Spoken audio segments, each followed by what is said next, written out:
Hey, it's Jeff from Big Jeff Audio, representing Audiopipe AP, get piped by Audiopipe. This is the APHT-1000.4, but we do have some screws.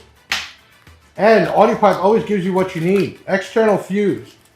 This is a mini A&L 60 amp, Class D full range. At 4 ohms, 4 tons is 140 watt RMS rating. At 2 ohm, you get 230 watts per channel. So there is your power, ground, and remote, and your left front, right front, same in the rear.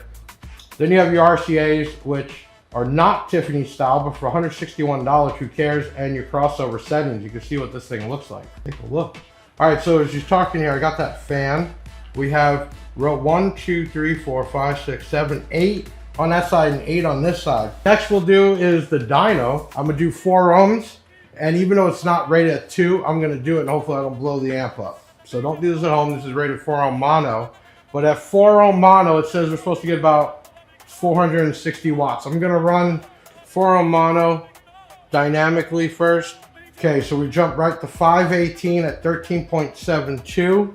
All right, I'm gonna do this at 2 ohm. It's not rated for this. Boom, 802 over here. We're gonna do uncertified 4 ohm mono. Well, this thing still got power. That was mono. Next test is gonna be stereo, right? So we're gonna take a quick break. I'm gonna rewire this up stereo and I'll be right back.